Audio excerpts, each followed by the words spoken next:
நாம் செய்யும் ஒரு காரியம் சரியா அல்லவா என்று நிர்ணயிப்பது எப்படி? இது ஒரு நல்ல கேள்விதான். நம்மால் செய்யப்படுகின்ற பல காரியங்கள் நம்ம சரியா செய்யறோமா, தப்பா செய்யறோமா, இது தர்மமா, அதர்மமா, இதனால ஏதாவது நமக்கு நெகட்டிவா இது மாதிரி பல கேள்விகள் நமக்கு இருந்து கொண்டே இருக்கிறது. இதேதான் பகவான்கிட்ட கேட்டிருக்காங்க. பகவான் என்ன பதில் சொல்றாருன்னு பார்ப்போம். சரி சரியல்ல என்று எதையும் நிர்ணயமாக சொல்வதற்கு இல்லை. எந்த ஒரு செயலையும் இது சரி இது சரியல்ல என்று நேரடியாக நம்மால் விளக்க முடியாது.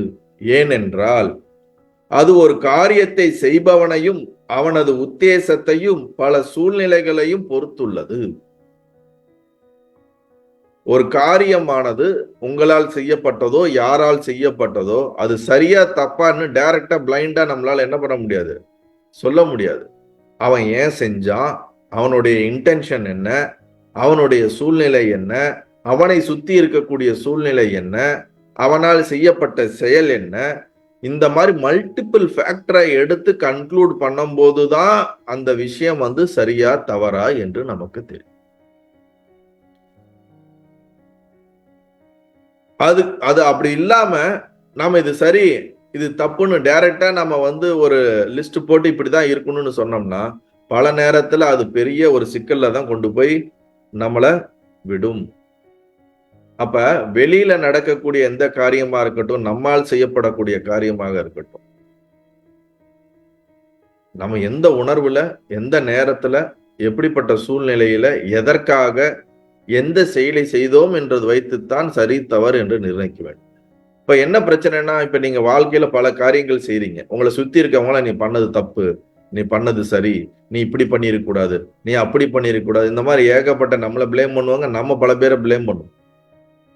ஆனா உண்மை என்ன தெரியுமா, நமக்கு இதுல பகவான் சொல்ற மாதிரி என்ன சூழ்நிலை, என்ன உணர்வுல, என்ன இன்டென்ஷன்ல, என்ன பண்ணான்னு முழுசா நம்ம அப்சர்வே பண்ண மாட்டோம். ஒரு இன்சிடென்ட் நடந்துச்சுன்னா எல்லாம் சுத்தி நடக்கிற விஷயத்தை கம்ப்ளீட்டா நீங்க அனலைஸ் பண்ணி லிசன் பண்ணி அதுக்கப்புறம் தான் நீங்க உங்களுடைய ஜட்ஜ்மெண்ட்டை கொடுக்கணுமே தவிர, எடுத்த உடனேயே நம்ம ஒரு ஜட்ஜ் பண்ணிடுவோம், எடுத்த உடனே கமாண்டை பாஸ் பண்ணிடுவோம். அப்படி பண்ணோம் என்றால் அது நம்மளுடைய அறியாமையைத்தான் வெளிப்படுத்துகிறதே தவிர அறிவு கூர்மையை வெளிப்படுத்துவதில்லை. ஈவன் இன்னைக்கு நம்மளுடைய ஜுடிஷியல் சிஸ்டமே பாத்தீங்கன்னா எல்லாத்தையும் அனலைஸ் பண்ணி இந்த பார்ட்டி என்ன, ஆப்போசிட் பார்ட்டி என்ன, அங்க நடந்தது என்ன, மல்டிபிள் ஃபேக்டர் அனலைஸ் பண்ணி தான் ஒரு விஷயத்தை கன்க்ளூட் பண்றாங்க. அப்படி கன்க்ளூட் பண்றதுமே காலத்துக்கு ஏற்ற மாதிரி மாறுகிறது.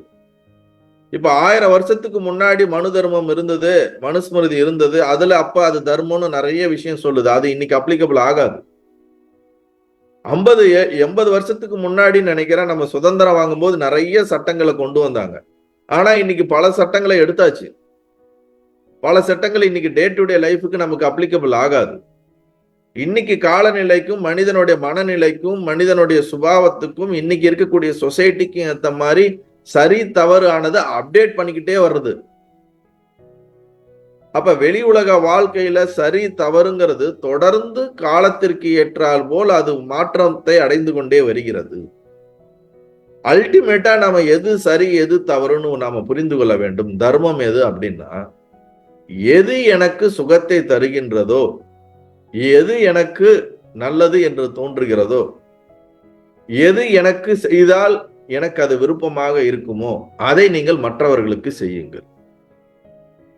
உனக்கு ஒரு சுகத்தை தருகிறது என்றால் நீ அதை மற்றவர்களுக்கு செய்தால் அவர்களுக்கும் சுகத்தை தரும்.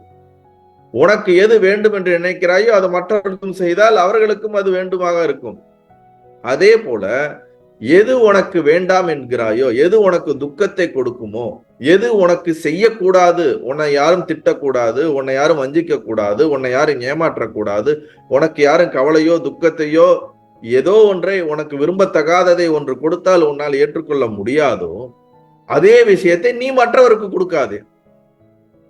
உனக்கு ஒண்ணுனா உனக்கு அது செஞ்சா வலிக்குது, மற்றவர்களுக்கு அது செஞ்சா இனிக்குமா? கிடையாது. அழகா ஒரு காமெடி வரும். உனக்கு என்னது, உனக்கு வந்தா பிளட், எனக்கு வந்தா தக்காளி சட்னியா, ஏதோ ஒரு காமெடி வரும். அந்த மாதிரி நம்ம எது நமக்கு சரியோ அதை நம்ம சரின்னா என்னது, நமக்கு இது பண்ணக்கூடாதுன்னு நினைக்கிற ஒரு விஷயத்த நம்ம மற்றவங்களுக்கு பண்ணக்கூடாது. நமக்கு எது வேணும்னு நினைக்கிறோமோ அது சரியா இருக்குமோ அதை நம்ம மற்றவங்களுக்கு பண்ணலாம். இதுதான் சிம்பிளா தர்மத்தோடைய ஒரு எக்ஸ்பிளனேஷன். சாஸ்திரத்துல தர்மத்தை பத்தி எக்ஸ்பிளைன் பண்ணிக்கிட்டே வரும்போது சாஸ்திரத்துல சொல்லக்கூடிய மாதிரி வாழ்வது தர்மம். அப்ப அது எல்லாரும் படிச்சு புரிஞ்சு எல்லாருக்கும் நமக்கு அந்த ஞானம் கிடையாது அதுல என்னென்ன சொல்லப்பட்டிருக்குன்னு. அப்ப எக்ஸ்ட்ரீமா அது ஃபைனலா சொல்லக்கூடிய விஷயம் தான் இது. உனக்கு எது கெடுதல்னு நீ நினைக்கிறியோ, உனக்கு எது பண்ணக்கூடாதுன்னு நீ நினைக்கிறியோ அதை நீ மற்றவங்களுக்கு பண்ணலைனாலே நீ தர்மப்படி வாழ்றன்னு. அட்லீஸ்ட் 4 பேருக்கு நல்லது பண்ணலைனாலும் பரவாயில்ல, கெடுதல் பண்ணாத. நீ புண்ணியத்தை சேர்க்கலைனாலும் பரவாயில்ல, பாவத்தை சேர்த்துக் கொள்ளாத. மற்ற உயிர்களை துன்புறுத்தாதே, மற்ற மனதை துன்புறுத்தாதே. இப்ப அதுக்குன்னு ஒரு தாய் தன்னுடைய குழந்தைக்கு பல தடவை சொல்லி சொல்லி பாக்குறாங்க, கேட்க மாட்டேது குழந்தை. 2 திட்டுறாங்க, 2 அடி அடிக்கிறாங்க. ஆஹா, இந்த தாய் இந்த குழந்தையை துன்புறுத்தி விட்டால் அதனால் இவள் பாவத்துக்கு ஆளானாள் என்றால் அப்படி கிடையாது. இந்த இடத்துலதான் பகவான் சொல்ற பதில நம்ம புரிஞ்சுக்கணும். எந்த சூழ்நிலையில் எந்த உத்தேசம், எந்த இன்டென்ஷன், அந்த குழந்தைக்கு அதனுடைய பக்குவத்திற்கு புரியாத காரணத்தினால் அதனை 2 அடியோ 2 திட்டோ 2 வேகமான சில கடுஞ்சொற்களையோ சொன்னால் அது தன்னை மாற்றிக்கொள்ளும் என்ற ஒரு நல்ல எண்ணத்தின் அடிப்படையில் தான் அந்த செயல் செய்யப்படுது. The intention is the matter. எந்த நோக்கம், கர்மா அப்படிங்கிறதே செயலை பத்தியும் வச்சு கணக்கிடப்படாது. ஒரு டாக்டரையும் நமக்கு ஒரு ஆபரேஷன் போறோம்னு வச்சுங்களேன், நம்ம கிட்னில ஏதோ ஒரு ப்ராப்ளம், அவர் என்ன பண்றாரு, வயித்தை கிழிக்கிறாரு, அதுல இருக்கக்கூடிய கிட்னியை எடுக்கிறாரு, கட் பண்றாரு, உடம்புல இருக்க உறுப்புகளை எல்லாம் கட் பண்றாரு, வெளியே எடுக்கிறாரு, ரத்தத்தை எடுக்கிறாரு, திருப்பி வேற ஒன்ன வச்சு அட்டாச் பண்ணி தைக்கிறாரு. அவர் செய்யக்கூடிய செயலானது என்னது, மிகவும் ஒரு ஆபத்தான, ஒரு உடலுக்கு துன்பத்தை தரக்கூடிய செயலை செய்கிறார். ஆனால் அவருடைய நோக்கம் என்ன, இந்த உள்ள இருக்கக்கூடிய இன்ஜூரான இந்த விஷயத்தை எடுக்கலைன்னா மொத்தமாவே அந்த உயிர் என்ன ஆயிடும், இல்லாம போயிடும். அப்ப சிறிய துக்கத்தை கொடுத்தாலும் சிறிய தொந்தரவை கொடுத்தாலும் பெரிய தொந்தரவிலிருந்து விடுபடுவதற்கு வாய்ப்பு இருக்கிறது என்றால், அதுவும் நோக்கம் சரியாக இருந்தால் அது நல்ல விஷயமா தான் ஆகுது. அவன் அந்த பேஷண்ட் எந்திரிச்சவன, கடவுளே, டாக்டரே, நீங்க தான் என்னோட கடவுள் அப்படின்னு சொல்றான். ஆனா அவர் என்ன பண்ணாரு, இவனோட வயித்தை கிழிச்சு உள்ள இருக்க கிட்னியை எடுத்து ஏதோ ஒரு சரி பண்றாருன்னு வச்சுங்களேன். ஆனா இவன் எந்திரிச்சு கடவுள்ன்றான். அப்ப நோக்கத்தை பொறுத்துதான் கர்மா இருக்குது. இதே ஒரு டாக்டர்கிட்ட போறோம், எனக்கு என்னன்னு தெரியலங்க, மயக்கம் வருதுன்னா கொஞ்சம் இருங்க, மயங்கி அப்படியே இருங்க, உங்களுக்கு ஒரு ஊசி போட்டா சரியா போயிடும், உங்களுக்கு படுக்க வச்சு உங்க கிட்னியை திருடிட்டு போயிடுறாருன்னு நினைச்சுங்களேன். திருடிட்டு வித்துறாரு, உங்களுக்கே தெரியல, தச்சுட்டு அனுப்பிச்சிடுறாரு. அப்புறம் தான் தெரியுது. அப்ப நீங்க என்ன பண்ணுவீங்க, அடாடா அந்த திருடன், அவன் டாக்டர் ஒரு திருடன், அவன் மிகப்பெரிய பாவத்தை செஞ்சுட்டான். கரெக்டா இல்லையா?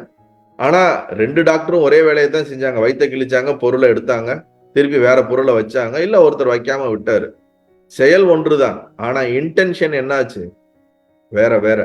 அப்ப இன்டென்ஷனை பொறுத்து தான் கர்மாங்கிறது தீர்மானிக்கப்படுகிறது. பாவமா புண்ணியமா, சரியா தவறா.